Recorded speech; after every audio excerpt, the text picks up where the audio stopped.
bahwa pendidikan itu harus dihentikan. Tetapi yang lebih menarik lagi adalah sekitar 10 triliun atau di bawah 10 triliun, dan seolah-olah itu tidak penting.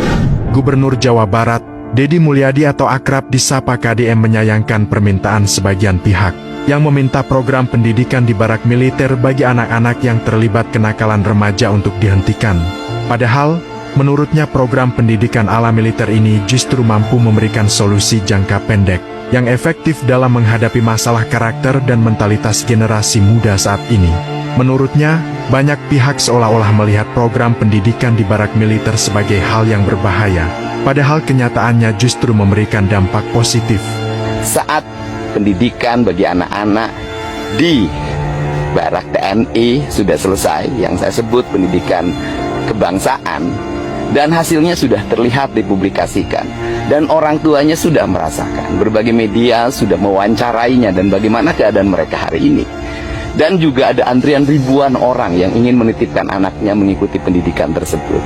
Tapi orang-orang pinter di Indonesia setiap hari silih berganti memberikan pendapat, memberikan saran, memberikan kritik bahwa pendidikan itu harus dihentikan.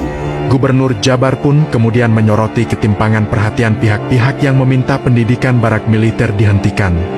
Tetapi yang paling menarik adalah seolah-olah pendidikan barak militer itu sesuatu yang sangat luar biasa yang akan merusak bangsa ini, padahal hasilnya justru memperbaiki kondisi bangsa.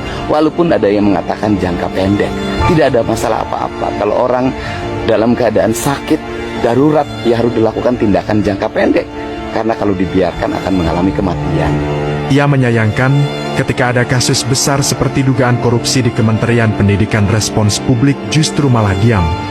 Tetapi yang lebih menarik lagi adalah saat Kejaksaan Agung melakukan penggeledahan kepada kantor Kemendiknas atas dugaan korupsi digitalisasi pendidikan yang terjadi mungkin sekitar 7 tahun yang lalu, dengan nilai kerugian negara diperkirakan sekitar 10 triliun atau di bawah 10 triliun, saya tidak tahu berapa jumlah persisnya.